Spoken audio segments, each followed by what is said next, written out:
작년, 재작년이죠. 신세계교회 처음 이제 면접 보러 왔던 때가 생각이 납니다. 11월 중순쯤이었던 것 같아요. 교회가 이렇게 기흥역에서 내려서 제가 운전을 조금 그때 못했으니까 지하철 타고 왔거든요. 기흥역에서 내려서 이렇게 오는데 교회가 조금 외진 곳에 있어서 덩그러니 있어서 놀랐어요. 교회밖에 없어서 놀랐어요. 그리고 그런데 이제 교회를 이제 쭉 둘러보면서 조금 일찍 도착해서 약속 시간보다 한 3, 40분 먼저 도착을 했거든요. 시간대를 잘 몰라서 이렇게 저 놀이터를 이렇게 서성거리고 있었습니다.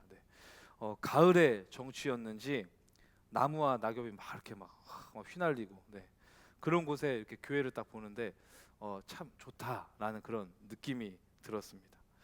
아무튼 유성환 목사님과 이제 간단하게 면접을 보고 저기 외식타운에서 식사를 하게 되었는데요. 뭐 어색하니까 별별 얘기를 다 했죠. 그때 이제 제가 목사님께 했던 질문이 목사님 홈페이지 보니까 신세계교회 홈페이지에 보니까 신세계교회 비전이라고 해서 뭐 오직 예수, 오이코스, 셀처치 이렇게 되어 있는데 그게 뭔가요? 라고 이렇게 물어봤어요 목사님께. 목사님께서는 진지하게 하나하나 다 설명해 주셨습니다. 아직 밥을 다 먹지 않았는데도 다 설명해 주셨어요. 그때 제가 이해한 오직 예수는 하나님께 열린 공동체, 그러니까 예배가 될 수 있겠죠. 또 오이코스는 영적 가족이라는 뜻으로 서로에게 열려 있는 공동체를 의미합니다.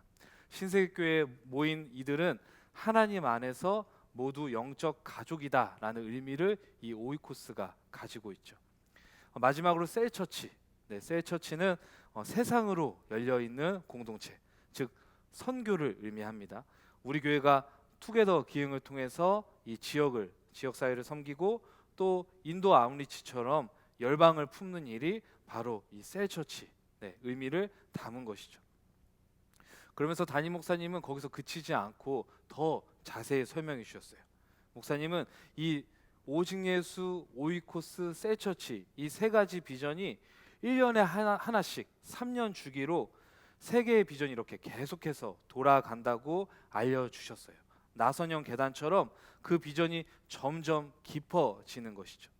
첫째 해가 오직 예수로 예배를 강조했다면 둘째 해는 오이코스, 교제를 강조하고 셋째 해는 셀처치로 선교를 강조하는 그런 나선형 형태입니다.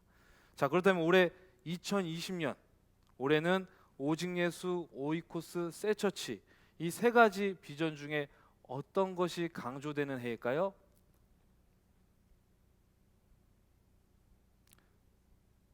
집사님 이거 안 되겠는데요. 큰일 나는데. 바로 오이코스가 강조되는 해입니다. 그래서 이번 연도 우리의 기원 뭐라고 써져 있어요? 기쁨, 우리가 살아가는 힘. 이걸로 정한 것이죠. 오이코스가 함께 모이고 그 모임을 통해서 주님께서 주시는 기쁨을 가지고 살아가자라는 것이 바로 이번 연도 우리 교회의 기도 제목입니다. 또한 지난 송구 영신 예배 때부터 우리는 주일 예배를 통해서 계속해서 빌립보서 말씀을 나누고 있는데요. 그것은 빌립보서가 기쁨의 책이라는 별명이 붙어 있을 정도로 기쁨을 강조하고 있기 때문이죠. 앞으로 2월까지 계속해서 이 빌립보서 말씀을 한 장씩 묵상하게 될 텐데요.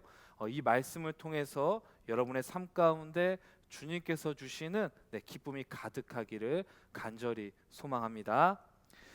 빌립보서를 이야기하려면 먼저 빌립보 교회와 사도 바울에 대해서 말을 해야 합니다.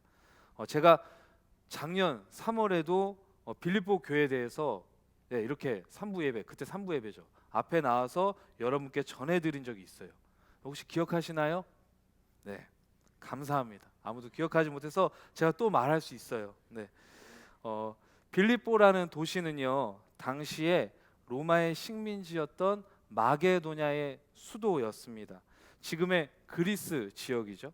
마게도냐의 왕 빌립 2세가 직접 이 도시를 세웠기 때문에 그의 이름을 따라 빌립보라는 도시가 세워졌습니다. 바로 이 지역에 바울이 세운 교회가 빌립보 교회인 것이죠.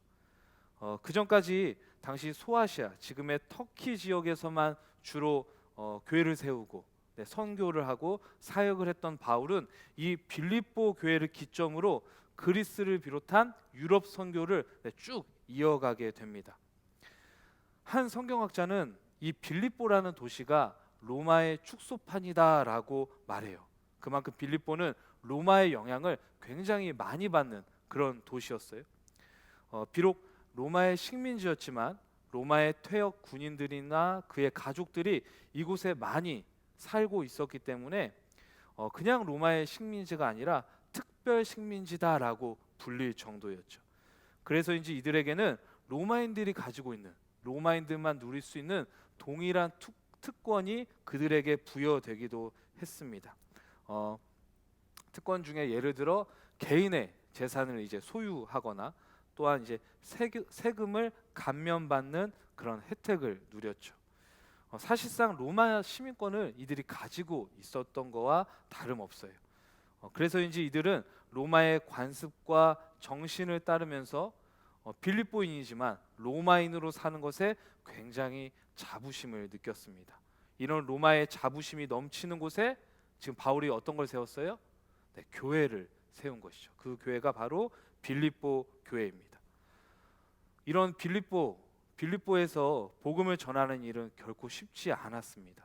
우상이 만연한 곳, 로마의 압도적인 힘과 문화가 가득한 곳에서 복음을 전하는 것은 너무나 어려운 일이었죠. 로마의 황제가 신의 아들로 당연시되는 그런 세상에서 예수님만이 하나님의 아들임을 선포하는 것은 정말 목숨을 내놓아야 하는 그런 일이었습니다. 실제로 바울은요, 복음을 선포하다가 돌에 맞기도 하고 재판에 넘겨지기도 하고 감옥에 갇히기도 했습니다. 오늘 빌립보서는 그렇게 감옥에 갇힌 바울이 빌립보 교회 성도들에게 보내는 편지입니다. 빌립보 교회에 편지를 보냈을 당시 바울은 감옥에 갇혀 있었고 재판을 앞두고 있었습니다. 바울은 빌립보 교회 성도들의 어떤 재정적인 지원으로 어려움을 이겨낼 수 있었어요. 그리고 그 마음을 이 편지에 담았죠. 하지만 바울은 이런 재정적인 도움에 감사하지만 하나님의 기쁨이 내 안에 있다면서 빌립보 교회 당신들도 기뻐할 것을 강하게 말합니다. 그래서 빌립보서의 별명이 옥중에서 쓴 옥중서신이기도 하지만 기쁨의 책이기도 한 것이 바로 이런 점이 드러나서인 것이죠. 감옥에 갇혀 재판을 기다리는 바울, 그리고 예수님에 대한 복음으로 어려움을 당하고 있는 빌립보 교회 성도들. 이런 상황에서 바울은 빌립보 교회 성도들에게 기뻐할 것을 강조하면서 이들에게 두 사람을 추천합니다. 오늘 우리가 읽은 2장의 본문은 바로 이 두 사람을 추천하는 두 개의 추천서가 나와 있어요. 첫 번째 추천서의 인물은 디모데입니다. 디모데는 사도행전 16장 1절에 이게 처음 등장하는데요. 우리 한번 말씀을 한번 찾아볼까요? 사도행전 16장 1절 말씀. 가지고 있는 성경, 핸드폰 다 좋습니다. 한번 찾아볼게요. 사도행전 16장 1절 말씀. 사도행전 16장 화면에 나오지 않아요. 현주 청년. 16장 1절 말씀. 함께 다 찾았나요? 함께 읽도록 하겠습니다. 시작. 바울이 더베와 루스드라에도 이름에 거기 디모데라 하는 제자가 있으니 그 어머니는 믿는 유대 여자요 아버지는 헬라인이라. 디모데는 바울의 제자였습니다. 하지만 제자의 수준을 뛰어넘어 거의 양아들에 가까웠어요. 바울은 디모데를 내 사랑하고 신실한 아들이라고 부를 정도로 그를 아꼈습니다. 신약에 보면 바울이 디모데에게 보낸 디모데 전서와 후서가 있을 만큼 바울의 중요한 동역자가 바로 디모데였죠. 디모데는 유대인 어머니와 헬라인 아버지에게서 태어났습니다. 혼혈인 것이에요. 이런 점은 혈통과 어떤 민족의 순수성을 중요하게 생각하는 유대인들에게는 큰 걸림돌이었습니다. 하지만 예수님의 복음이 이방인을 향해서 전파될 때는 굉장한 장점이었죠. 당신 이방인이야? 나도 이방인이야. 우리 아빠가 헬라인이야. 그런데도 예수님의 복음이 나에게 전해졌어. 당신도 한번 예수님의 그 복음을 들어보지 않겠어요? 라고 쉽게 디모데가 접근할 수 있었죠. 이방인 선교를 담당했던 바울에게는 더할 나위 없는 사람이 바로 디모데였습니다. 이런 디모데를 바울은 지금 빌립보 교회에 추천합니다. 디모데를 빌립보 교회에 보내기로 한 거예요. 오늘 본문인 빌립보서 2장 19절에 보면 디모데를 보내기로 한 그런 목적이 잘 드러나 있는데요. 이렇게 나와 있습니다. 제가 한번 읽어볼게요. 내가 디모데를 속히 너희에게 보내기를 주 안에서 바람은 너희 사정을 알므로 안위를 받으려 함이니. 19절 말씀에 나온 것처럼 빌립보 교회에 디모데를 보내는 목적은 그가 사정을 잘 알았기 때문입니다. 디모데는 빌립보 교회 성도들의 처한 상황, 그들의 사정을 진실하게 생각하는 그런 사람이었습니다. 또한 바울의 사정 또한 잘 알고 있었죠. 디모데는 바울과 빌립보 교회를 잘 연결해 줄 수 있는 그런 사람이었습니다. 빌립보 교회는 서로 연락이 원활하지 못한 상황에서 자신들이 처한 어려움들이 굉장히 많았어요. 그리고 그것에 대해 신앙적으로 어떤 판단을 내리고 헤쳐나가야 하는지 그런 결정을 내리기가 너무나 어려웠죠. 그렇게 바울의 생각을 가장 잘 알고 있는 디모데가 이 빌립보 교회에 간다면 지혜로운 판단으로, 신앙적인 판단으로 이 빌립보 교회의 어려운 상황들을 함께 잘 헤쳐나갈 수 있을 것이다 라고 바울은 판단했을 것입니다. 또한 디모데는요, 모두에게 모범이 되는 그런 사람이었어요. 23절에 한번 볼까요? 23절? 23절에 보면 그들이 다 자기 일을 구하고 그리스도 예수의 일을 구하지 않았다라고 나와 있는데요. 바울이 감옥에 갇힌 상황에서 많은 동역자들이 그를 떠나갔습니다. 복음을 배신하기도 하고 변질된 복음을 증거하면서 교회에 갈등을 가져왔죠. 하지만 디모데는 달랐어요. 우리 22절 말씀 한번 찾아볼까요? 네, 22절 말씀. 네, 함께 읽도록 하겠습니다. 디모데의 연단을 너희가 안 하니 자식이 아버지에게 함같이 나와 함께 복음을 위하여 수고하였느니라. 아멘. 디모데는 모두가 바울을 떠나갈 때도 끝까지 남아서 바울을 섬기는 그런 사람이었습니다. 옥에 갇힌 바울을 돌봤고 재판 과정에서 변호 준비를 돕기도 했죠. 여기서 수고했다라는 말이 나오는데요. 이 수고했다라는 말은 둘로라는 헬라어로 노예로서 섬긴다라는 뜻을 가지고 있어요. 그냥 섬긴다가 아니라 노예로서 섬긴다라는 뜻을 가지고 있습니다. 하나님의 아들인 예수님께서 자신을 비우고 사람의 종노릇 하신 것처럼 디모데는 바울을 그렇게 섬긴 것이죠. 강요된 섬김이 아니라 자발적인 디모데의 섬김이었기에 디모데의 이런 종노릇은 가장 그리스도인다운 자유인다운 그런 섬김이었습니다. 모든 환경을 이겨낼 수 있는 그런 섬김이었죠. 또한 방금 읽었던 22절에 디모데의 연단을 너희가 안다라는 이런 구절이 나오는데요. 여기서 나오는 연단이라는 단어는 우리가 흔히 생각할 수 있는 것처럼 어떤 시련을 통한 성숙으로 생각할 수 있습니다. 하지만 이 연단의 원어 도키메라는 헬라어는요, 당시의 공직자 후보를 검증하는 의미로 사용되기도 했어요. 즉 디모데가 이미 검증을 통과했다라는 것을 나타내는 것이죠. 이 말처럼 디모데는 바울에게나 빌립보 교회에게나 이미 검증된 사람이었고 바울의 대리자, 바울의 동역자였습니다. 바울이라는 그 어떠한 걸출한 지도자의 부재 속에서 디모데의 방문은 빌립보 교회 성도들에게 큰 위로가 되었습니다. 이렇듯 우리는 바울의 첫 번째 추천서를 통해서 발견할 수 있는 것은 빌립보 교회를 향한 바울의 사랑입니다. 그가 이 빌립보 교회를 얼마나 사랑했는지를 잘 알 수 있죠. 감옥에 갇혀서 언제 사형 선고를 받을지 모르는 바울의 처지를 보면 그가 자신의 안위만을 걱정하는 것이 오히려 정상적으로 보이는데요. 하지만 바울은 이 빌립보 교회, 이 공동체를 사랑했기에 그가 가장 아끼는 사람, 돌봄의 사람인 디모데를 그들에게 추천할 수 있었습니다. 여기 모인 우리 청년 여러분, 여러분에게 이 공간, 이 모임이 그런 사랑하는 공동체이길 소망합니다.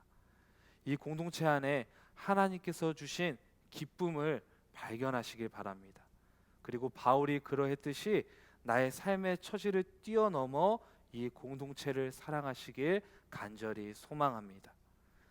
네, 두 번째 추천서를 한번 볼게요. 25절부터 보시면 되는데요. 두 번째 추천서의 인물은 누구일까요? 이름이 좀 긴데 누구일까요? 에바 브로디도. 네, 에바 브로디도입니다. 오늘 본문인 2장 25절 말씀을 보면요, 바울은 이제 디모데에 이어서 에바 브로디도에 대해서 이렇게 설명을 해요. 우리 25절 말씀 함께 찾아볼까요? 네, 성경 많이 찾죠. 네, 한번 25절 말씀 같이 읽도록 하겠습니다. 시작. 그러나 에바 브로디도를 너에게 보내는 것이 필요한 줄로 생각하노니 그는 나의 형제요 함께 수고하고 함께 군사된 자요 너희 사자로 내가 쓸 것을 돕는 자라. 아멘. 바울은 에바 브로디도라는 사람 또한 빌립보 교회, 그들에게 보낼 것을 추천합니다. 그러면서 에바 브로디도를 나의 형제, 함께 수고하고 함께 군사된 자, 돕는 자라고 칭찬하고 있죠. 디모데와 비교하면 굉장히 자세하고 길게 설명하고 있는데요. 이렇게 바울이 에바 브로디도 이 사람을 정성껏 이렇게 길게 소개하고 있는 것은 어떤 문제가 있기 때문이에요. 네, 문제가 있었어요. 바로 그가 병을 앓고 있었던 것이죠. 당시 사회에서 병을 앓는다는 것, 몸이 아프다는 것은 귀신이 들렸다라고 생각되는 경우가 너무나 일반적이었습니다. 신에게 저주를 받아 아픈 것이라고 생각했죠. 병에 걸리는 것을 어떤 외부적인 환경에 의해서 아픈 거라고 원인을 찾지 않고 개인의 연약함이나 실패, 그리고 죄의 결과로 생각했습니다. 그렇기 때문에 복음을 전하는 사람으로서, 사역자로서 병에 걸리는 것은 교회 공동체에 큰 갈등을 가져왔어요. 에바 브로디도의 경우도 그랬죠. 정확히 그가 어떤 병에 걸렸는지는 알 수 없지만 그가 병에 걸렸다는 소식은 빌립보 교회에 전해졌고 그 소식으로 인해 교회는 너무나 뒤숭숭해졌습니다. 아니, 어떻게 하나님의 일을 하는 사람이 병에 걸리지? 에바 브로디도 그 사람 뭔가 문제가 있는 거 아니야? 저주받은 사람 아니야? 라는 물음이 빌립보 교회에 이렇게 만연했을 것입니다. 바울은 이런 사실을 누구보다도 잘 알고 있었어요. 왜냐하면 바울 역시도 고질병으로 늘 고생해왔던 그런 사람이었기 때문이죠. 바울이 눈의 아픔을 가지고 있었다, 정신적인 아픔을 가지고 있었다, 여러 가지 추측들이 있지만 중요한 것은 그가 자신의 아픔을 육체의 가시, 사탄의 사자라고 말할 정도로 극심한 고통을 겪었다는 거예요. 하지만 바울을 힘들게 하는 것은 육체의 아픔만이 아니었습니다. 바로 이로 인해 발생하는 교회 공동체의 분열이 더 큰 고통이었죠. 아니, 무슨 사도라는 사람이 저런 병을 앓고 있지? 바울이 정말 사도라면 하나님께서 저런 병을 주실 리가 없어 라면서 사람들은 그의 사도권을 의심하기 시작했어요. 바울이 전하는 복음 역시도 권위를 잃어갔습니다. 이런 일들이 바울이 복음을 전파하며 세운 여러 교회에서 계속해서 나타났기 때문에 바울은 에바 브로디도가 겪을 아픔 또한 잘 알고 있었습니다. 빌립보 교회 사람들이 디모데는 환영하지만 에바 브로디도를 꺼려할 것은 너무나 당연한 일이었죠. 또한 에바 브로디도의 아픔은 교회 내에 존재했던 바울에게 적대적인 세력들에게는 너무나 절호의 찬스였습니다. 바울이 감옥에 갇힌 것과 에바브로디도가 병을 앓는 것, 이 두 가지를 합치면 바울의 권위를 무너뜨리고 자신들의 권위를 손쉽게 높일 수 있었죠. 하지만 오늘 말씀을 보면 바울은 이런 모든 상황을 다 알고 있음에도 에바브로디도를 빌립보 교회에 추천하고 있습니다. 그 이유를 한번 성경을 보면 알 수 있어요. 우리 29절과 30절 말씀을 한번 찾아보도록 하겠습니다. 네, 29절과 30절 말씀 마지막이에요. 네, 찾는 거. 29절과 30절 말씀 한 목소리로 읽도록 하겠습니다. 시작. 이러므로 너희가 주 안에서 모든 기쁨으로 그를 영접하고 또 이와 같은 자들을 존귀히 여기라. 그가 그리스도의 일을 위하여 죽기에 이르러도 자기 목숨을 돌보지 아니한 것은 나를 섬기는 너희의 일에 부족함을 채우려 함이니라. 아멘. 에바브로디도는 바울을 위해서 먼 길을 자원해서 떠난 그런 사람이었어요. 그 역시 디모데처럼 감옥에 갇힌 바울을 섬겼고요. 말씀을 증거하는 일에 자신의 목숨을 걸 정도로 열심을 내었죠. 하지만 그 결과는 어땠어요? 네, 병을 얻은 것이었습니다. 당시 교회에 만연했던 생각으로는 있을 수 없는 일이에요. 하나님의 사람에게 치유의 능력이 있어야 한다는 것이 당시의 생각이었습니다. 오늘날에도 마찬가지죠. 하지만 바울에게는 그것이 중요하지 않았습니다. 바울에게 중요한 것은 모든 상황을 뛰어넘는 에바브로디도의 목숨을 건 그런 헌신이었죠. 로마의 가치관, 세상의 가치관에 흔들리고 잘못된 율법주의와 공로주의에 휩쓸리는 빌립보 교회에게 가장 필요한 것은 바로 이 에바브로디도의 헌신임을 바울은 너무나 잘 알고 있었습니다.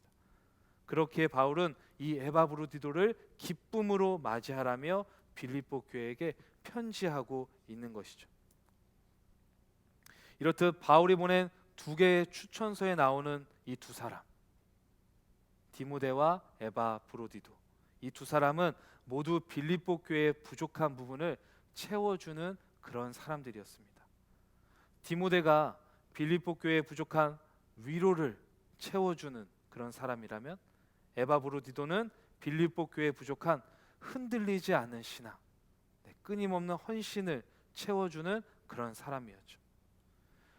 청년 여러분, 바울처럼 공동체의 부족한 부분을 채우는 그런 사람이 되시길 간절히 소망합니다.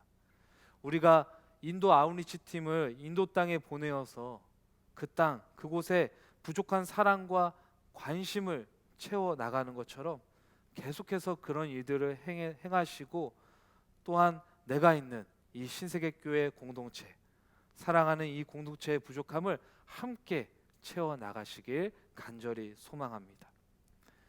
저는 오늘 이 빌립보 말씀을 묵상하면서요, 제가 예전에 속해 있었던 제가 청년 시절, 이렇게 유년 시절부터 학생 시절부터 청년 시절까지 쭉 보냈던 그 교회 공동체를 한번 돌아봤어요.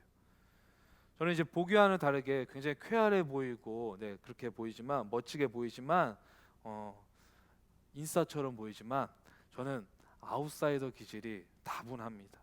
우울감이 있어요. 천성이 약간 우울한 걸 좋아해요. 그래서 혼자 이렇게 생각하는 걸 좋아하고요. 이렇게 공상에 빠지는 걸 즐겨요. 그러니까 만화를 좋아했죠. 그러다 보니 공동체에서 늘 소외되는 사람 중에 한 명이었어요. 저의 끝에 항상 있고, 걔가 왔는지 안 왔는지 잘 눈에 띄지 않는 그런 사람이 바로 저였어요. 사람들과 잘 못 어울렸어요. 하지만 교회에서는 이런 저를 인정해 주었습니다. 선생님, 권사님, 집사님, 너는 준호야, 너는 하나님의 사람이야, 너는 귀한 존재야, 이런 말로 저를 위로해 주셨죠. 그러면서 저는 조금씩 저의 있는 그대로의 모습을 인정하기 시작했고, 교회에서 받은 그 사랑으로 어엿한 한 사람의 그리스도인으로 잘 성장해 나가고 있습니다. 교회 공동체가 한 사람을 이렇게 세워 나간 것이죠. 오늘 말씀을 통해서 우리의 모습을 다시금 생각해 살펴보길 바랍니다. 혹시 나와는 조금 생각이 다르다고, 조금 모자라 보인다고 쉽게 판단하고 그 사람을 제외시키진 않았는지 한번 살펴보셨으면 좋겠어요. 우리가 연약한 것은 서로 부족한 것을 채워 하나가 되라는 하나님의 뜻과 계획입니다. 하나님은 세상을 창조하셨고 창조하신 세상은 혼자가 아닌 함께 살아갈 수 있도록 주님께서는 창조하셨습니다. 그렇게 하나님께서 원하시는 것은 혼자 살아가는 것이 아니라 함께 살아가는 것입니다. 그것을 잘 알려주시기 위해서 하나님은 인간의 몸을 입고 이 땅에 오셔서 죽기까지 낮아지심으로 우리와 함께 하셨습니다. 신이 인간과 함께 하기 위해 직접 낮아지신 거예요. 이제 말씀을 마치려고 합니다. 여러분에게 두 개의 추천서가 도착했어요. 여러분은 과연 어떻게 하시겠어요? 디모데의 소식에는 와 기뻐하지만 한 사람, 이 에바 브로디도의 소식에는 주저주저 하실 건가요? 성도 여러분, 두 사람을 모두 다 기쁨으로 받아들이시길 바랍니다. 하나님께서는 우리에게 하나님의 공동체를 선물로 주셨습니다. 사람의 눈으로 서로를 바라볼 때 부족한 것이 많지만 하나님의 눈으로 볼 때 그것은 서로의 부족함을 채워줄 수 있는 사랑의 공간이 됩니다. 서로의 부족함을 채워주며 하나된 공동체가 될 때 우리는 세상이 줄 수 없는 놀라운 기쁨으로 이 세상 가운데, 이 세상에서 하나님 나라를 살게 될 것입니다. 이 말씀을 따라 살아가시는 저와 여러분이 되길 간절히 소망합니다. 함께 기도하겠습니다.